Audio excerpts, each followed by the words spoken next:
It's Andrew Schatkin showtime. Andrew, what's going on? What's our topic for today?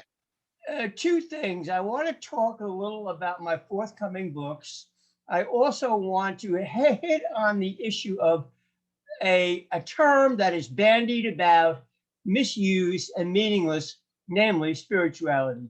First of all, I am publishing a book, a commentary on the Psalms. The Psalms are the body of Jewish religious lyric poetry. They're great, they're fantastic. For me, they're the voice of God. When I read them, I'm drawn closer to the voice of God. The second thing is I'm writing a book, a collection of my essays, political, religious, and literary. Also, that book will soon be published. And finally, I'm working on a book on the biblical miracles. Not pushing the envelope for myself. I just want you to know, ladies and gentlemen, that I'm trying to offer something to the world in terms of my thinking.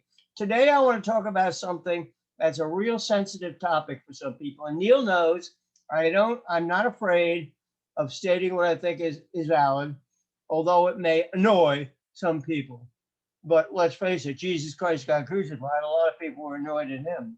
So the issue is spirituality. This is a term. The other day, I met a neighbor coming out of my condo building, and the neighbor said, I said I was going to church. I regular church attender. I'm a Lutheran. And this neighbor said, I'm spiritual. Now, to me, Christianity, let's get down to how the Christian faith works.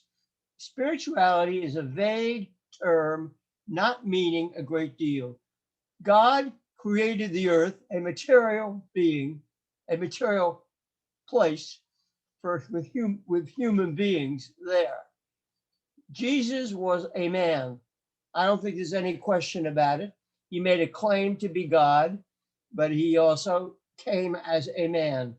And Jesus tells us various things about himself that are not a matter of spirituality, Neil, which is a vague, I don't know what it means.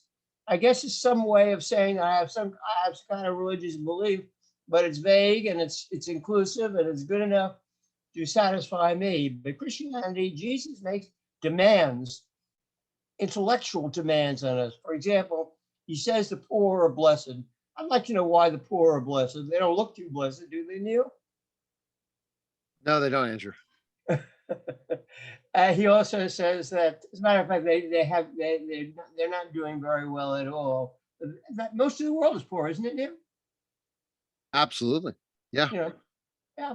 Maybe not in the West here in the United States. Oh, there's a fair number of poor people in the United States, I guess, and in every place. But the thing is that Jesus says, love your neighbor.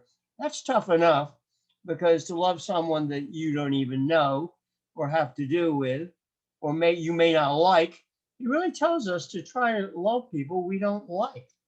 It's easy to love people that are good looking. It's easy to love people that are wealthy.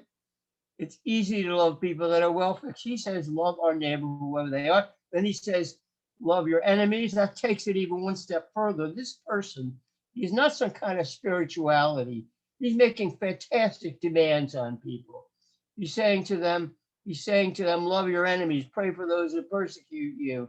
He says, if you look at a woman, you're committing adultery. These are radical sayings of a person. God came, according to the Christian faith, and you don't have to believe it. I respect all religious faiths.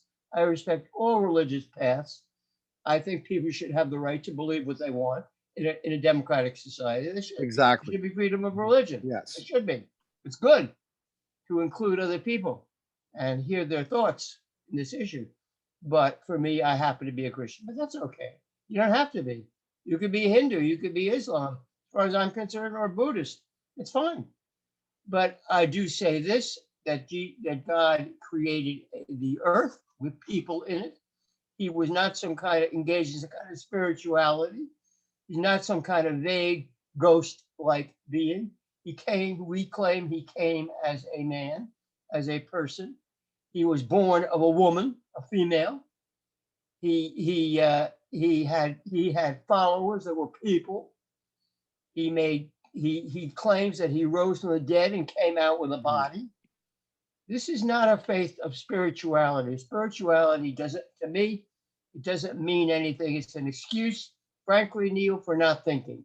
That's as much as I say about Exactly. Yeah. spirituality. So you're saying spirituality and religion are two different things. That sounds like. Christianity and what I defined as the Christian religion is vastly different from some vague claim of spirituality. It's Spirituality, radically like different. even like the newest age spirituality. Yeah, well, that's it. That's it. To me, Neil, those are excuses for thinking, for not thinking. I am not going to be claimed. I don't know what being spiritual is. I have no idea. It's something, some vague way of saying that I really am religious, but I don't want to associate my well self with any particular religious path. Right. That's okay. But I'm just saying, The universe is what you hear all the time, Andrew. The what is universe, that? that the universe is in control of everything.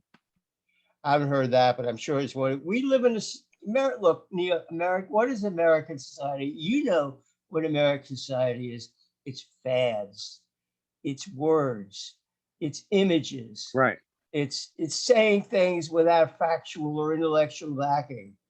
I don't think people want to. Also, well, our society is. We have moved away from print. Okay, but what do people want when they want to look at something? They want to look at a picture, correct? Correct. Yes. Yeah.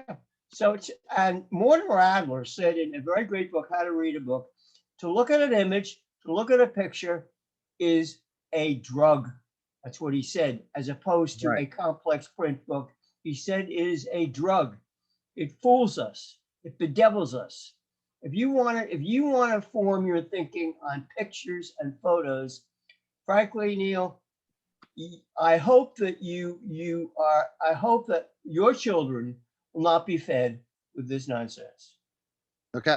All right. So based on spirituality, that you define, you don't care what the spiritual side. It's well, that it doesn't mean anything. So you look at Christ and you look at Christianity. You're looking at a person. That is. What about other religions that are? I have no issue with other religions. I don't know that much about talking about spiritual, that there's no real form of religion involved, just spiritual. Hey, I pray. Well, that term spiritual, yeah, I don't think so. Right. I think it's a lot of people. First of all, in America, to a certain extent, you got it. If you're a politician, and if you're in the political arena, to a certain extent, you have to believe in God. There's enough voters in the United States that believe in God that want to see that in their officials. Don't you think? Oh yeah, no doubt, most definitely, for sure. Yeah. So that is the reason for saying you're spiritual. It's a way of. It's an inoffensive term. It's a term that doesn't really bother people with a specific statement. Many people don't like to be told exclusive statements about religion or thoughts, do they? They don't want to be told that. Not at like all. I said, moral relativism. They don't want to be told that, Andrew. No doubt. No, they do not want to be told that. They want to be told in our society everything's good, everything's okay. You can, and we discussed moral relativism previously, where you make up your own morality. That's okay, but that's to me, it's a weak-minded method of handling your life. But let me put it this way: if you have a family, Neil, you better start thinking about what you're telling them. So what's the steps? What action steps should we take? Steps should be taken is, for me, I happen to believe in the Christian faith or Catholic faith. That's okay. You don't have to. I have great respect for all kinds of religious people or non-religious people or atheists. Frankly, Neil, I'm willing to discuss anything with anybody. Right. All right. But I do believe that Jesus makes very significant claims in his words. Okay. And in his life. Schatkinshow.com for more information. Schatkinshow.com. And Andrew, we check you out all different places. Your books, your podcast, everything. I have 3 new books coming out, ladies and gentlemen. One on the biblical miracles, which I've just begun to prepare. One that's coming out on the Psalms. I want to say, ladies and gentlemen, the Psalms are my all-time favorite work. They really, between Psalms and Proverbs, they really give you a good mindset. They do. I mean, the Psalms, you have to remember, this is the remnant of what was probably a very large amount of Hebrew lyric poetry. Probably a lot. All right. So let me put it this way. I challenge you. If you want to read a translation of the Psalms, you're going to do better than with a translation of Tolstoy in from Russian, or whoever you might be. The Psalm, I know for a fact the Psalms in English translation, any translation, come out fantastically as opposed to a translation of a Greek play or whatever you're reading, whatever translation you're reading, because they are at such an intellectually and literary high level. All right, ShatkinShow.com. Good jockey, Andrew. That was the Andrew Schatkin Show. Take care.